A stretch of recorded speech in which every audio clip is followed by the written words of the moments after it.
Some fun. Oh, welcome everybody. We are on our virtual wine tasting number 55. And this time we're doing a bit of well, actually another oddball little area, which is our Dordogne and Southwest France. So, without further ado, let me go ahead and share out my screen.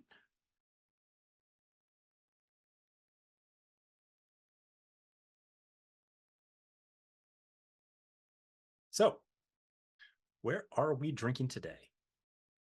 As you can kind of see from here, just in terms of France in general, what we're going to be looking at is down in the near Bordeaux area.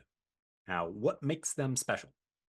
For one, they have heavy influences from their very famous neighbor, growing similar grapes, but maybe not in the same mixes or fashions.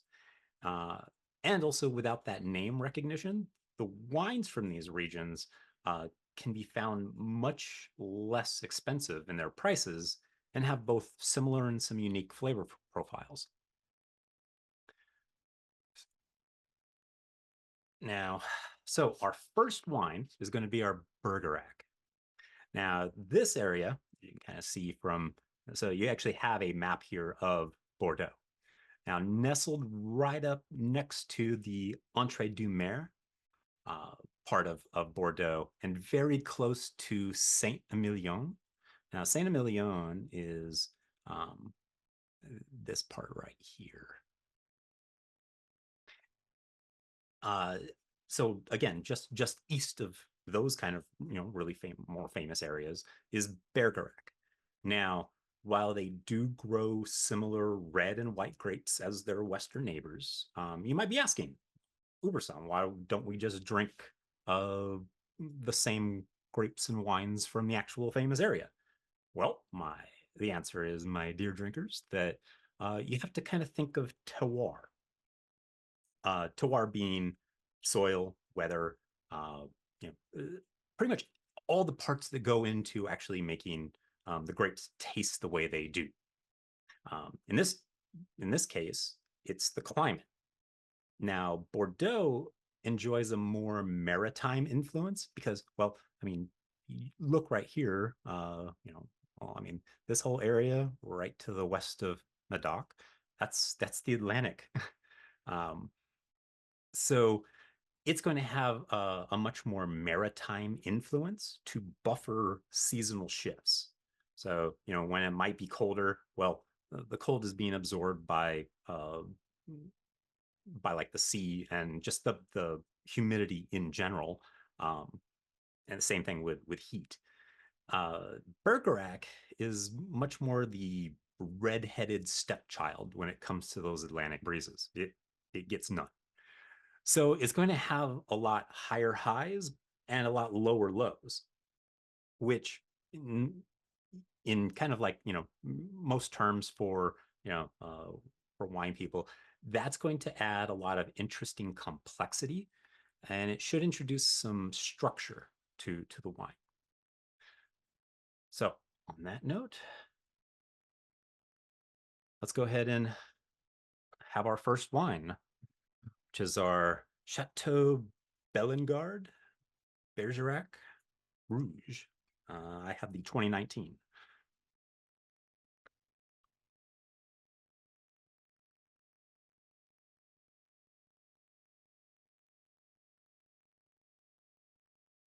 All right. So get our little white piece of paper out and start looking at it. And this looks to be a just medium ruby, though it does have an interesting amount, like a somewhat broad rim variation. Not sure the rest of you if you have the 2019, but towards the top, when you're pointing at that 45-degree angle, do you see a bit of that kind of like orange and brown along that rim? So that means that this is going to have a little bit of that oxidation, meaning that we should be noticing a bit more cooked fruits. The fruits are going to be at a lower level, and a lot of those like tertiary notes that come from aging. So we should be noticing, at least hopefully, a lot more earthy, leathery notes. So let's go ahead and give it a swirl and a sniff.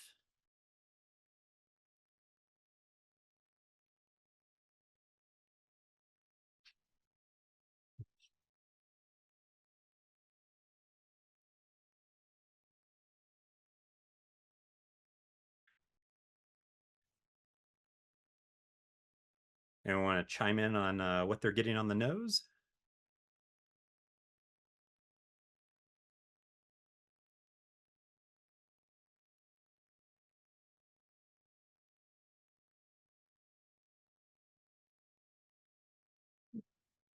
We have berries for sure. Berries. Blackberry, raspberry, cranberry. Blackberry. Okay. You see the cursor. Sorry, we didn't realize we were muted. Yeah, definitely a lot of fruit. I'm thinking there may be like some sort of stone fruit as well, like an apricot or plum, something. There's a berry definitely, but something on the stone fruit side as well. And then there's Yeah, Richard, I'm getting some sort of an earthiness to this. Okay. Do you pick that up? and underneath the fruit. Yeah, I mean, I'm getting the black fruit. I don't really get the like a damp soil. No, Yeah, I am. I'm not sure if this, but there is, but below the fruit there is more of a, I don't know, umami. I don't know if that's right, but there's something a little bit more structured and yeah, It's almost like a meatiness. maybe. Yeah, well, I was gonna say soy sauce. Yeah. Okay. Yes. Yeah, Yes. umami, yeah, dark. As soon as you started mentioning umami, I was like, oh, it's that kind of like somewhat salty. Yeah. All right. Soy sauce, good choice. Try it with a. So let's go ahead and give this thing a taste. So cheers. The buttermilk blue, a sharp cheddar,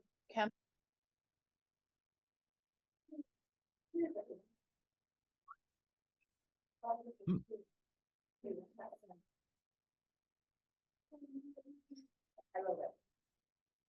Much different than it smelled.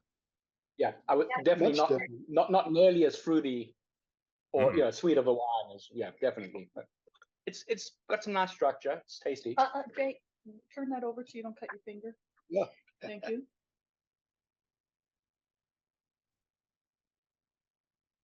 And I mean, the composition on this is going to be at least, yeah. Well, considering what it says right on the label, at the bottom part, because Merlot is first and then Cabernet Sauvignon, this would be much more right bank influenced.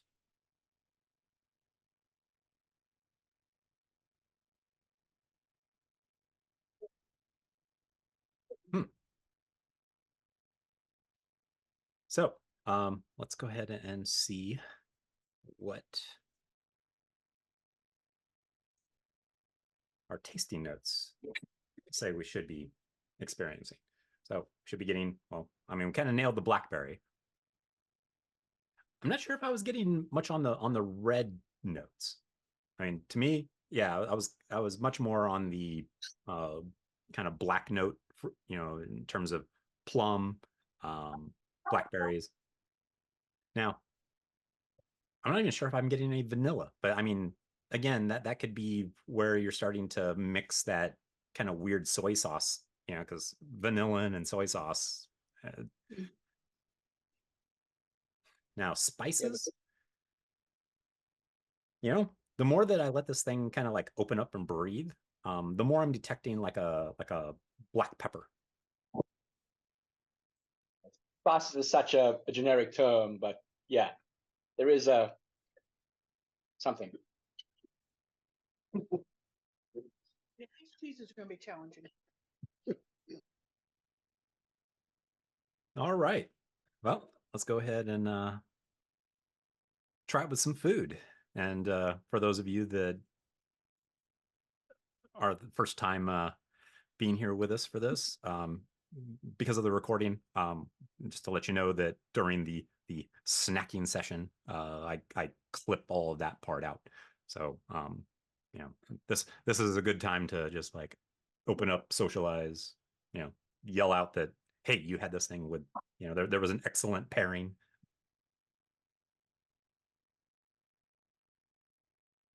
Any winning combinations out there?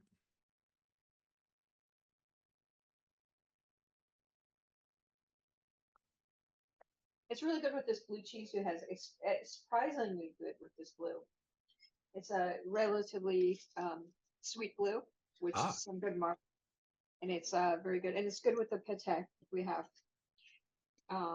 You recommended beef. I'm not sure with what course, so we have some beef. It's actually going to be with the last wine. Okay. Oh, maybe we wanted to blow that out. The beef goes with the last one. So yeah, pate and sauterne is kind of a known combination.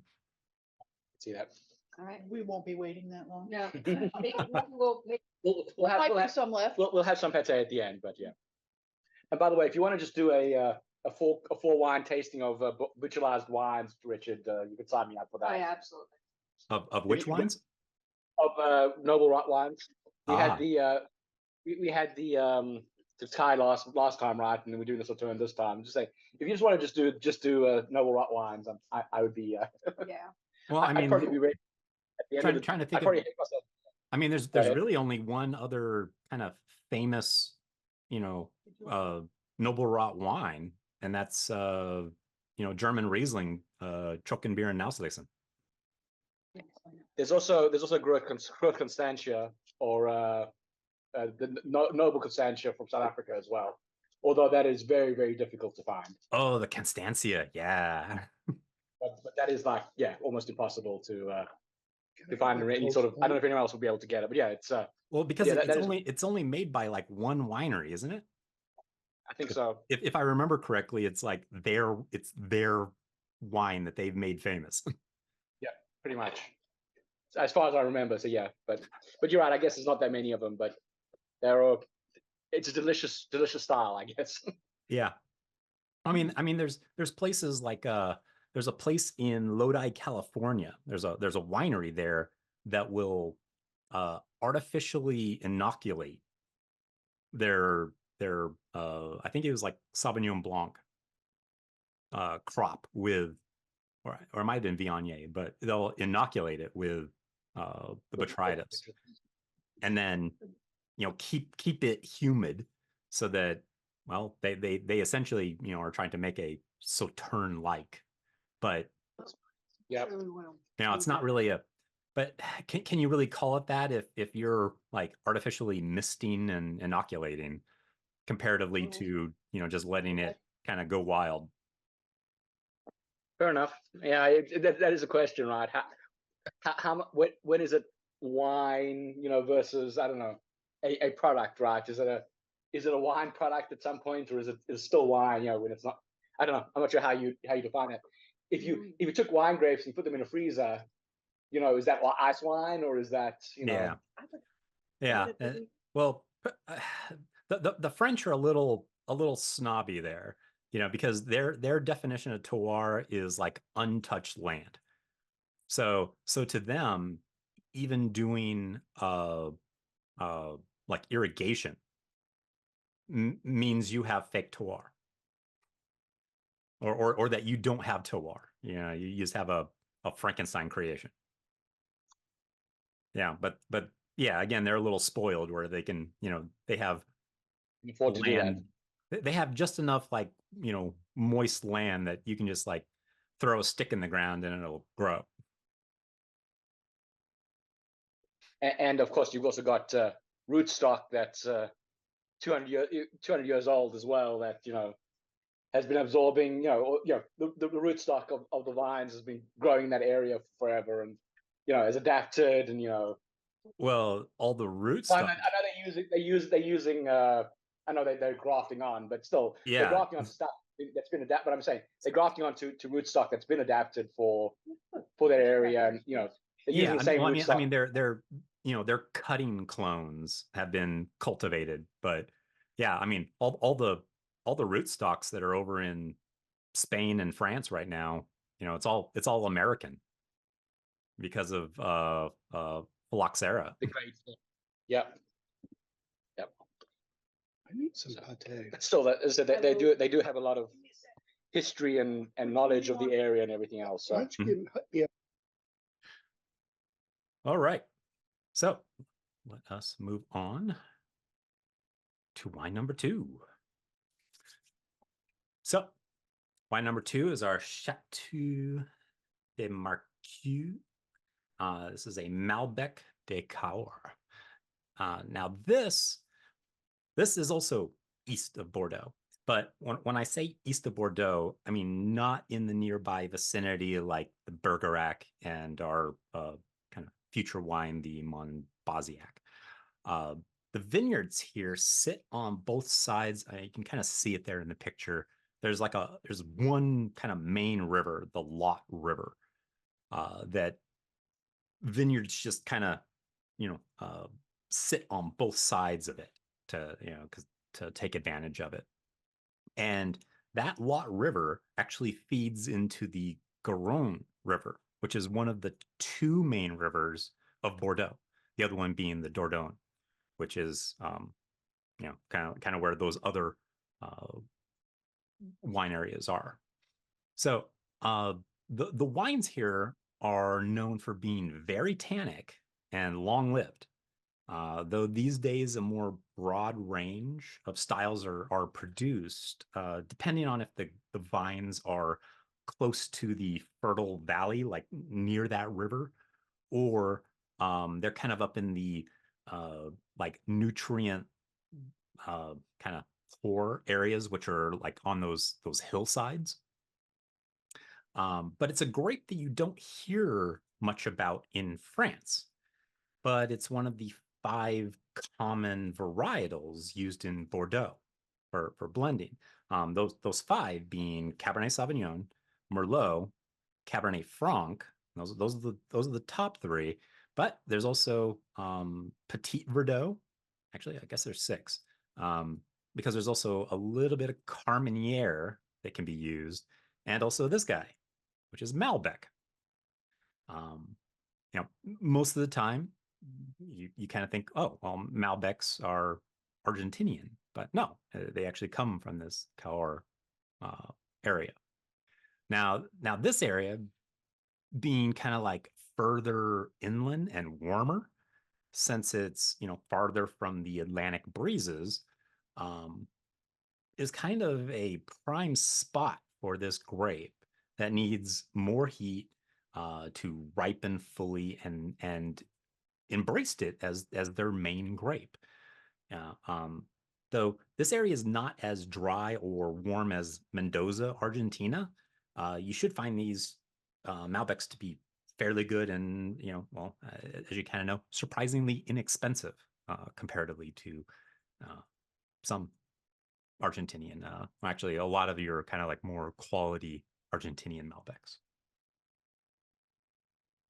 So let's go ahead and give this one a pour.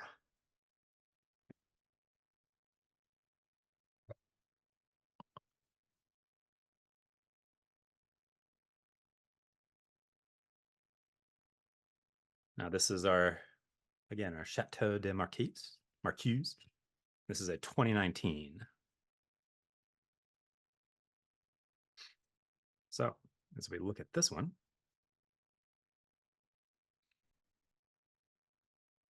this one is I'd almost say this one's a deep ruby. And it's I almost want to say it's purple, but it's not quite to purple range yet. Now, the reason why I'm saying deep is that I kind of put my thumb under the middle, and usually if you can see like just an outline shadow of your thumb, that's a medium.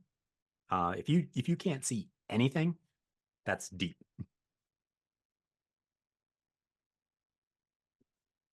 Now, the other part that I noticed was that unlike our last one, this one doesn't have much rim variation whatsoever. It's got like a thin pink line at the top, but it's been, this one in comparison to the last one feels a lot more like well preserved, especially for a 2019. This one could stay in the bottle for 8 to 10 years and probably be, aging pretty well. So let's go ahead and give this one a swirl and a sniff.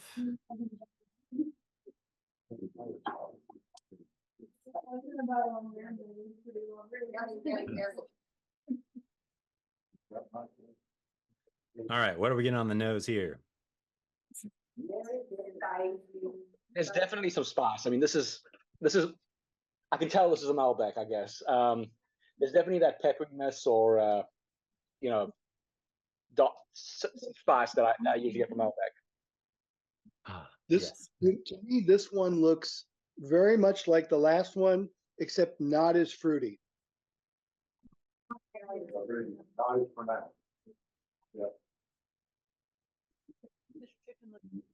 I could see that. It definitely feels a little bit more structured in terms of like its complexity. Yeah, because I'm pulling all sorts of, you're getting the spices from there. I'm definitely getting kind of like a red fruit, but it's more like I don't want to quite call it like black cherry.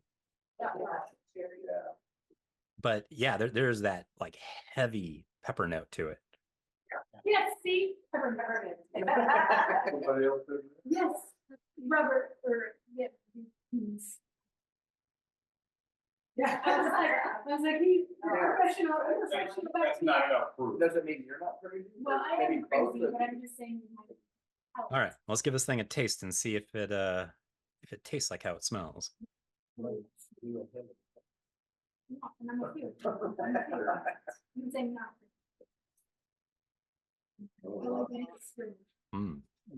I wouldn't call this a fruit bomb, but what's interesting is the last wine was much less fruity tasting than it smelled, and this is more fruity tasting. It's not super fruit bomb, but there's definitely some fruit on this that I didn't get on the nose at all. Mm-hmm. But I definitely like it. It's very tasty. So Yeah. far, we're 2 for. It's got just it's again, it's not like New World where the fruit is like center front stage, but it's enough to kind of make it, just, I don't want to say tasty, or interesting, where the rest of those other notes that are in there, the pepper, the leather. Brook, There's no calories in Okay. here. Cracker Brook. That those are all just like almost like in harmony. Yes. That's fine, honey. That's enough. But yeah, it's just I get almost no fruit on the nose. On It's just nose? it's interesting to me because I get almost no fruit on the nose, I got enough. and there's just fruit on the taste. It's just the contrast is interesting to me at least, but Mhm. very tasty. I like this a lot. All I right. like it. So let's see, what should we be expecting from this? Well, we should be expecting, much more on the, again, dark fruits, same with that same kind of blackberry, red plum.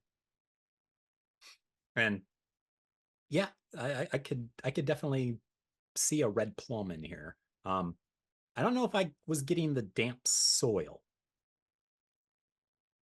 The smell, Yeah, not on the no, on Yeah. the nose, not on the taste. yeah. That gets back to Jay's comment where you were saying earlier that it's got that same underlying thing, because he had mentioned that for the last wine. So Jay definitely thinks there's damn soil on this one. Right? Okay. Yeah, but I think Asher was right.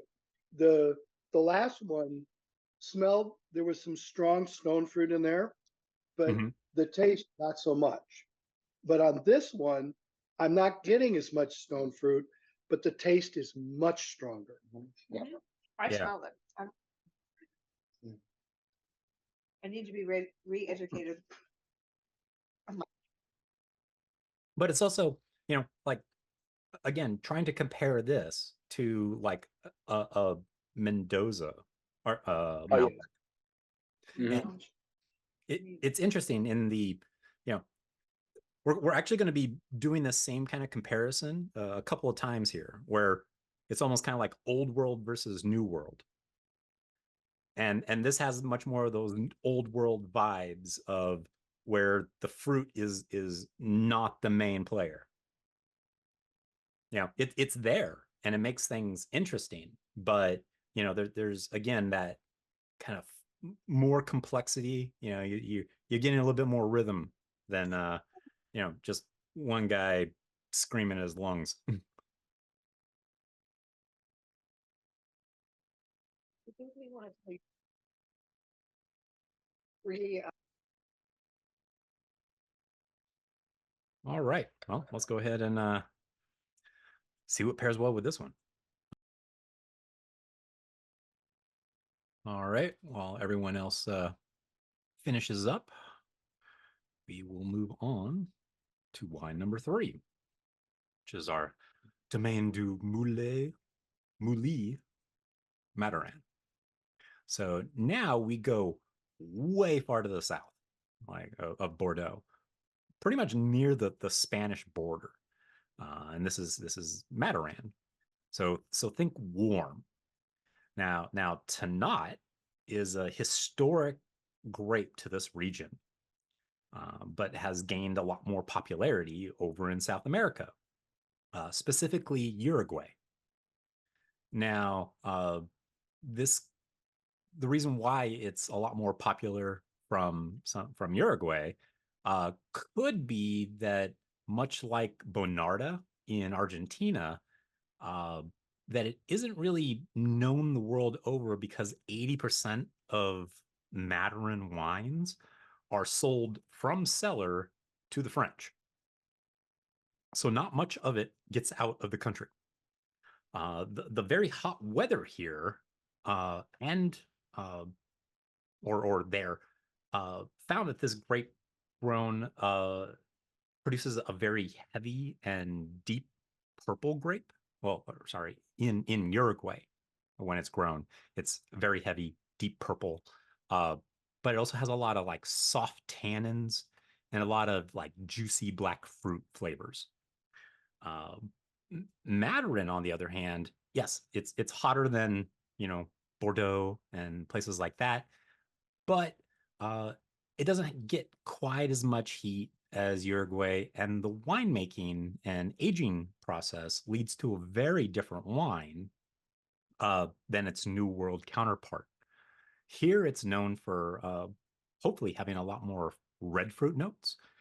It should also have kind of higher acid because it's I want to say a shorter growing period, or the heat doesn't allow it to like almost over ripen, and so those acid notes are still in there, and there should be more like subtle spice notes from aging because, again, France, you're getting more like new French oak instead of mostly in South America where things are aged in cheaper American oak. Now that French oak will soften the tannins a little bit, um, you know, or it will soften the tannins so that it can be brought to market kind of earlier. Because think of it kind of like um, oh shit, I can't remember the damn name. Italian. Damn it, no, I'll think of it later. Sorry, Barolo. There's the traditional way of making Barolo takes about 10 to 12 years before it even becomes drinkable because of those like heavy astringent tannins. But some of the Italian winemakers learned from the French to age it in new French barrels. And now it can be brought to market in like 2 to 4 years instead. So let's get on to our third wine of the night. 2018 Tannat. Actually, try this on a piece of the salad.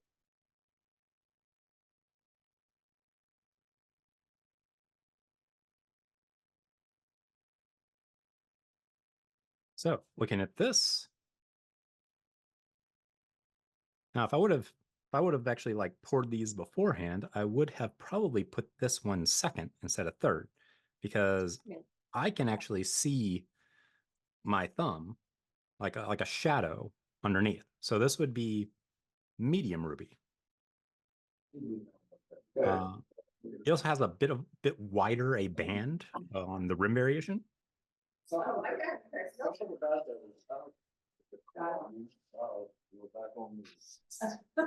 I expect this to have a bit more, aged qualities to it. So let's go ahead and give it a swirl and sniff.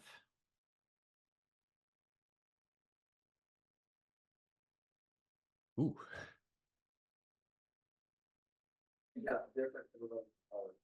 That is definitely different than either of the other two wines that we've smelled. It Couldn't be more different. it's different, but I do see. I mean, it also has a little bit more sweetness on the nose, similar to the first one than the second, right? It is. There's a little bit more fruitiness to this on the nose, at least. So it almost is a good bridging wine, almost between the two. In smell, smell as but smell as well as rate looks.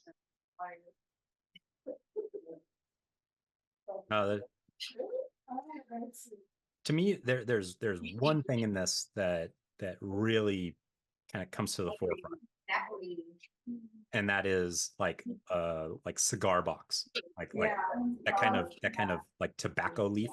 It's been a long time to get back. I know. I was just looking.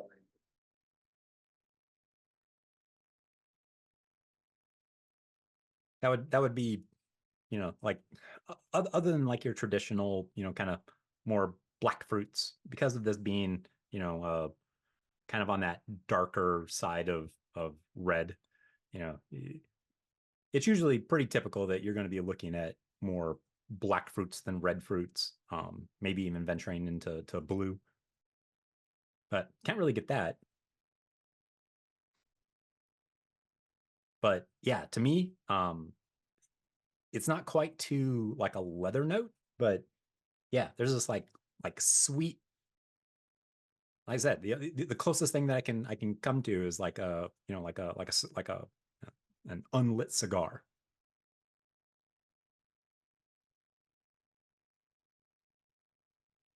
So let's go ahead and give this thing a taste. So, cheers.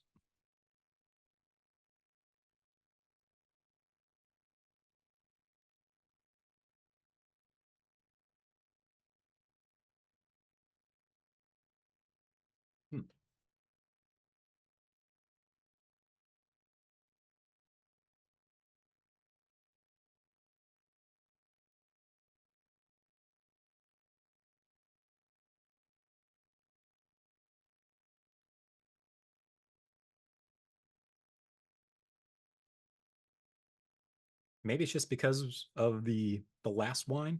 Maybe I need to clear my palate, but it's not as grippy or powerful as the second one.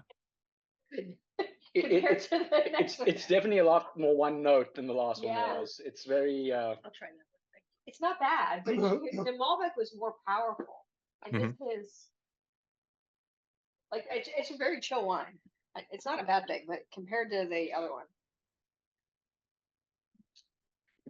Yeah, we're getting more tannin, I guess, here. the bread is amazing. What were you getting? Tannin, more. Oh yeah, it is definitely more tanniny. Like I can feel it like right up here. Yeah. Not nearly as much fruit. At least I'm not getting a lot of fruit. Yeah, it's kind of hard to pick out fruit. No fruit. Yeah, I'm not getting fruit at all. It's too young.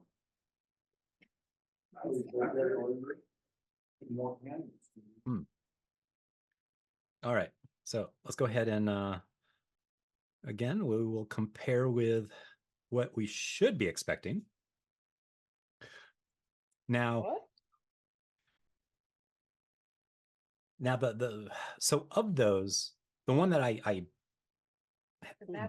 didn't want to mention until now. Now, after you kind of look through those, see if you can recognize that mint note to it, because I'm noticing that. You know, after I've had some food, or some of the bread with the, I guess I'm getting a little bit of a, maybe. No, the food though. Well, I guess the food's on the nose. He wants Now- more attention. You think? And Like it that mint note is again that's synonymous Maybe not. with French oak. Usually less toasted French oak, so that a lot more of those like the flavors and whatnot of those barrels kind of come forth.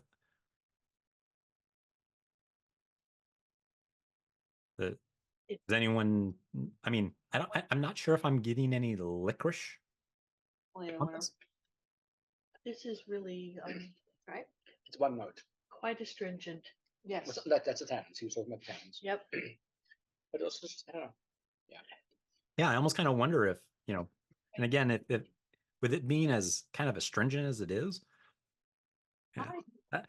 as much as I really wouldn't want to age what was this, like a $15 bottle, this might need to like cellar for like another 2 to 3 years. Yeah. Oh, Hey, hey, what are you doing?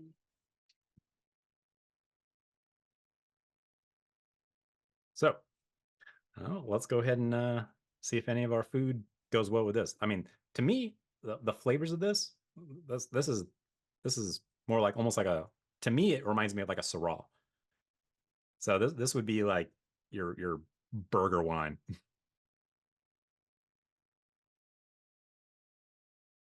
I mean, I don't love it, but it's We good. have a sharp cheddar, which has not gone well with the other two wines. Mhm. It actually goes well with this. This is the first pairing where the cheddar actually went well in my Okay. mind. So I haven't Maybe that'll be like one that we do sometime later, is almost kind of doing a old world versus new world comparison. Yeah, holding a Cahors Malbec up against a pretty good Argentinian Malbec, and also another of these Tannats versus a Uruguayan Tannat.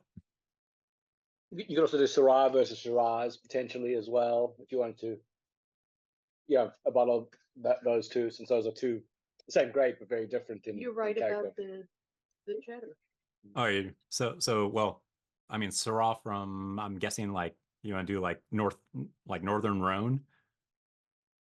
Maybe. I mean, just if you wanted to do that old world, new world thing, that's another interesting combination, because that is a grape that is totally different depending where it's grown. So. Oh yeah.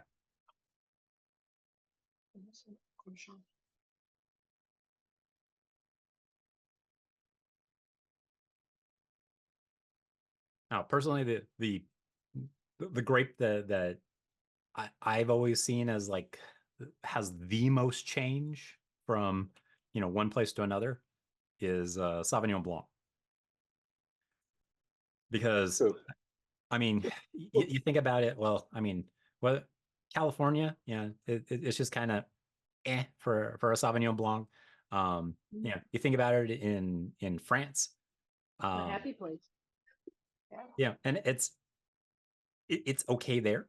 But then you get to New Zealand, and you have that kind of like cold weather, like gooseberry and grass and grapefruit that put Kim Crawford on the map. I don't love the Philippines. It's okay. And then of course South Africa does a decent Sauvignon Blanc as well. I like this. Once again, that's my I like That's this your one. frame of reference. A little bias. yeah, my bias is coming through. But they do Sauvignon Blanc is one of the best wines that comes out of there. Yeah. I like Oh, the yeah. Inspired.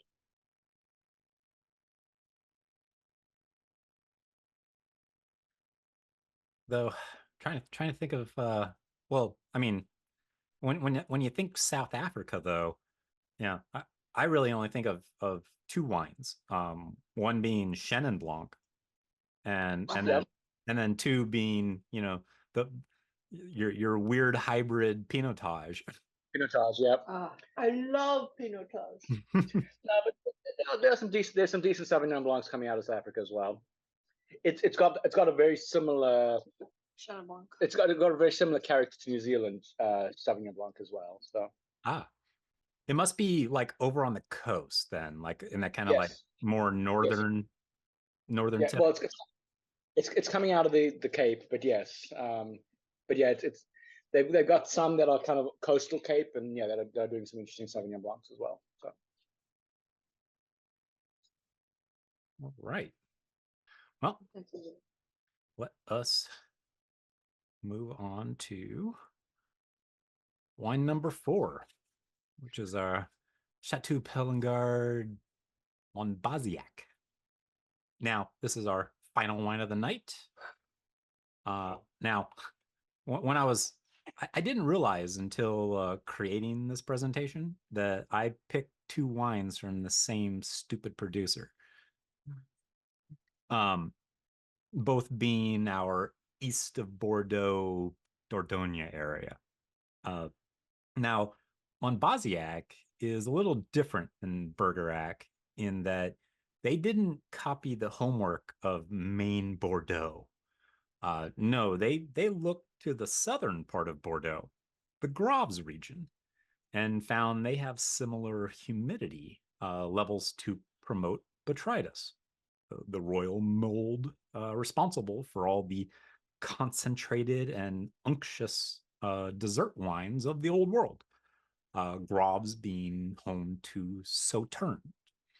The grape used here are very similar in composition mix to Graves, which is mostly Semillon and some Sauvignon Blanc mixed in for some added acidity.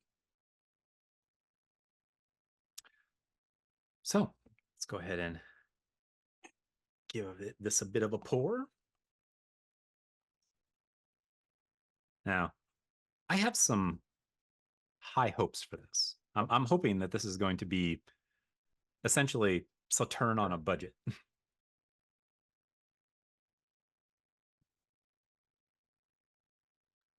So, I mean, as we're looking at it, I mean, it's just kind of a clear gold, like a clear pale gold color. So it's got like a little bit of, well, somewhere between aging and, well, just the botrytis. So let's go ahead and give this thing a bit of a swirl and a sniff.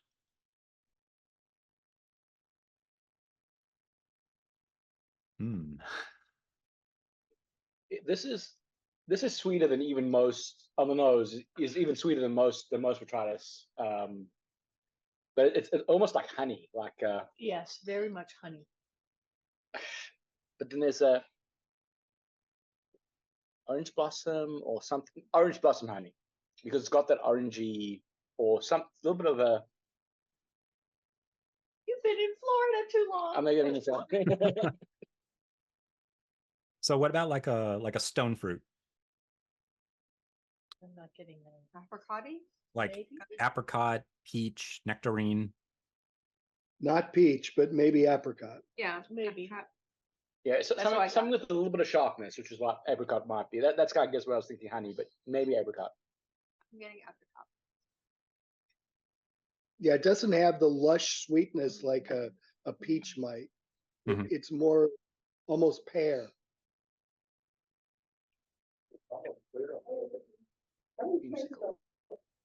Creamsicle?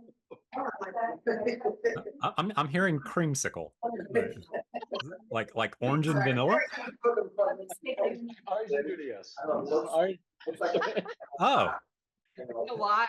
Juice is that popular. oh man, that's messing with me now, because now I smell it too.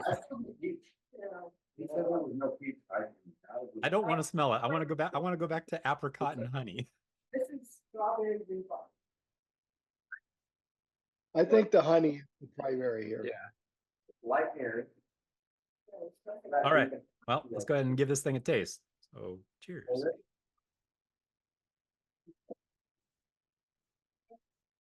Mm.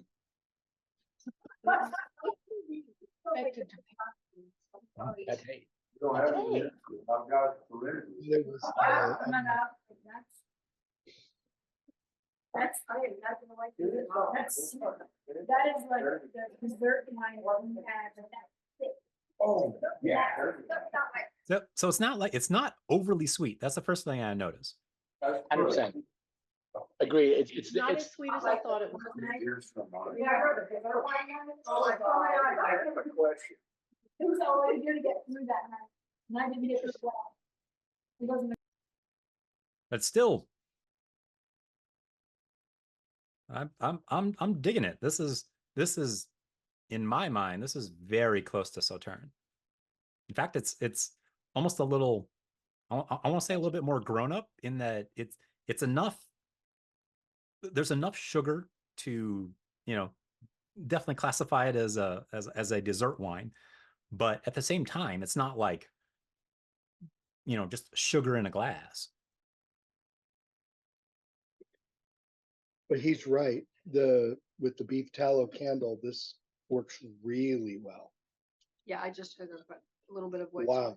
We've got these beef tallow candles, Mhm. and paired with this wine, it's an amazing pairing. Ooh, Really pops the sweetness in this wine. okay.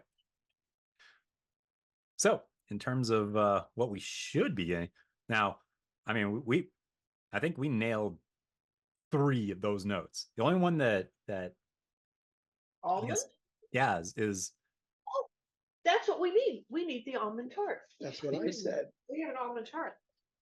Do you want me to pull the cheese off the? So you can put the almond tart there. Yeah, No, good I idea. I do think there's a little bit of almond on there, but like on the back on the taste. The back yeah, end of the yeah, taste. it's pretty slight, but those first 3, that's like 100%. And bring the cheese. It's interesting when I compare this to like Sauterne or to the Tokai, Mhm.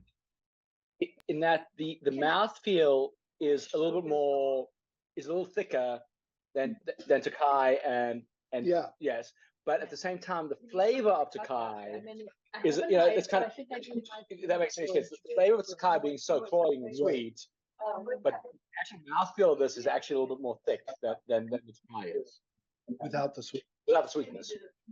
Yeah, we find it a little meaty. That makes sense? like The honey, You like it's got like a fuller mouthfeel. yeah, mead, yeah. Yes. Mead is a good like a slightly unsweet mead is a good comparison. Yeah. That is a real good. I mean, especially with those like huge honey notes. This being compared to kind of like a less sweet mead is actually a pretty good comparison. All right. Well, time to see what this thing pairs with. All right. Well, so with this being kind of the end of our tasting, I definitely need to get a poll. What was everyone's favorite wine tonight? one or two. Malbec all day long. Malbec. I think we're all Malbec.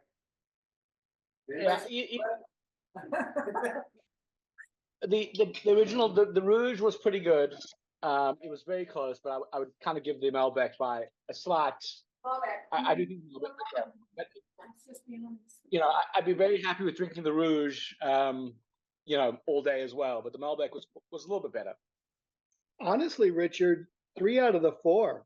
The third wine was the one I liked the least. But the 1, tonight? 2, and 4. Okay. Yeah. No, I mean, and again, what was it? The most expensive one was the Malbec, which is like, I think it was 30, but yeah, I mean, the Bergerac was, I want to say it was like each of the other reds was like 15. Yeah, Of they course. were all 15 and 16. That's it. Yeah. So, I mean, again, so having just kind of like enjoyable, good food pairing wines that, aren't going to break the bank. That's, again, it's not bad for kind of like somewhat unknown areas of France.